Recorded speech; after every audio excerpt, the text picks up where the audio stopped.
আজি লৈ আহিছোঁ একেবাৰে ঘৰতে সহজে বনাব পৰা এবিধ নাৰিকলৰ মিঠাই। এইবিধ মিঠাই বনাবলৈ একেবাৰে বেছি সময় নালাগে, লগতে বেছি বস্তুৰ প্ৰয়োজন নহয়।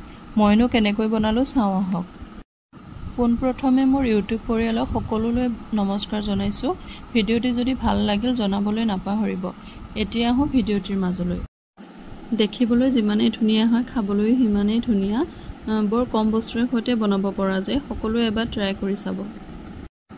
যিহেতু নাৰিকলৰ মিঠাই, নাৰিকলটো লাগিবই। তাৰ কাৰণে লৈছোঁ নাৰিকল, পাউডাৰ গাখীৰ আৰু চেনি। মিঠাই যেতিয়া চেনিটো লাগিবই নহয় জানো, যদিও আনহেল্ডি হয়, কেতিয়াবা চলি যায় আৰু। এতিয়া এখন পেনত নাৰিকলখিনি ভাজি ল'ম। নাৰিকলৰ কেঁচা ভাপটো যোৱালৈকে ভাজিলেই হ'ব। লগতে গেছৰ ফ্লেমটো ল' কৰি লৈছোঁ। নাৰিকলখিনি একেৰাহে লৰাই লৰাই ভাজি লৈছোঁ। অলপ টাইম ভজা হোৱাৰ পিছত ইয়াত এড কৰিম চেনি। চেনিখিনি গলি নোযোৱালৈকে লৰাই লৰাই ভাজি থাকিম। ইয়াত ফ্লেভাৰৰ কাৰণে ইলাচি গুড়ি দিব পাৰে। মই দিয়া নাছিলোঁ বাৰু, এইটো অপশ্যনেল হয়, যদি ভাল পায় দিব পাৰে। ইফালে ইয়াত চেনিখিনি অলপ অলপকৈ গলিব ধৰিছে। অলপ টাইম ভজা হোৱাৰ পিছত ইয়াত এড কৰিম পাউডাৰ গাখীৰখিনি। এইখিনিও এতিয়া ভালদৰে মিক্স কৰি ল'ম।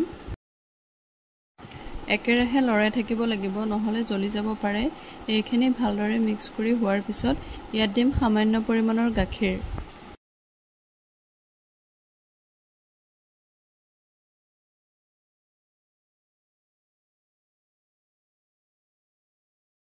পাউডাৰ গাখীৰখিনি ভালদৰে মিক্স কৰা হৈ গ'ল। এতিয়া দিছোঁ গাখীৰ।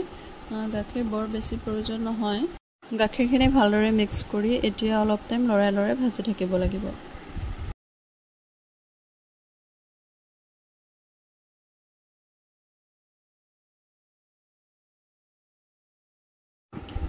এইখিনি প্ৰায় হৈ গৈছে। এতিয়া শেষত দিছোঁ 1 চামুচ ঘি। ঘি দিলে গোন্ধটো খুবেই ভাল লাগে। ঘি দিয়াৰ পিছত আৰু বৰ বেছি সময় ভাজি থাকিব নালাগে, প্ৰায় হৈয়ে গৈছে। এয়া হৈয়ে গ'ল। দেখি হয়তো ধৰিব পাৰিছে, টেক্সচাৰটো এনেকুৱা হোৱালৈকে ভাজি থাকিলেই হ'ল। এনেকুৱা অৱস্থাতে গেছৰ ফ্লেমটো অফ কৰি দিলোঁ।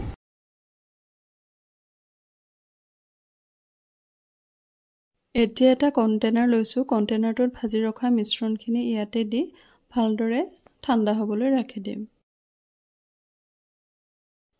মিশ্ৰণখিনি ভালদৰে হেতাপাতৰ সহায়ত মিলাই লৈছোঁ সমানকৈ, যাতে পিছত কাটিবলৈ সুবিধা হয়।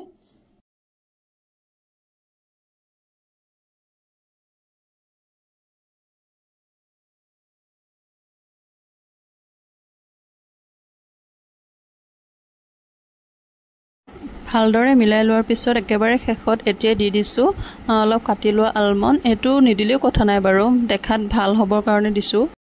এইখিনি এতিয়া ভালদৰে ঢাকনখন লগাই ফ্ৰিজত 1 ঘণ্টামানৰ কাৰণে ৰাখি দিম। নহয় জানো, কম সময়তে লগতে কম বস্তুৰে সৈতে বনাব পৰা এবিধ মিঠাই। মোৰ ঘৰত প্ৰায় বনায়ে থকা হয়।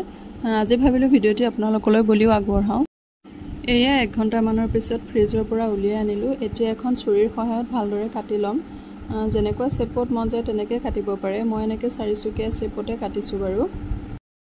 যদি কেতিয়াবা মিঠা খাবলৈ মন যায়, এইবিধ মিঠাই একদম সহজতে বনাব পাৰিব, লগতে আলহীকো ধুনীয়াকৈ দিব পাৰিব।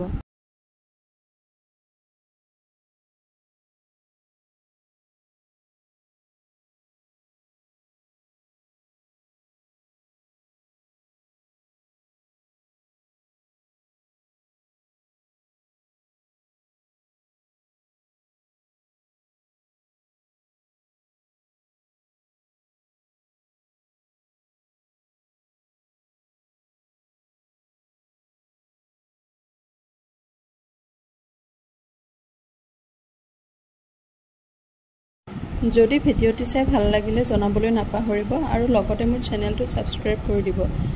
তেনেহ'লে আজিলৈ আহিছোঁ। আকৌ এটি পুনৰ নতুন ৰেচিপিৰ সৈতে লগ পাম বুলি আশা কৰিলোঁ। আজিলৈ বাই বাই।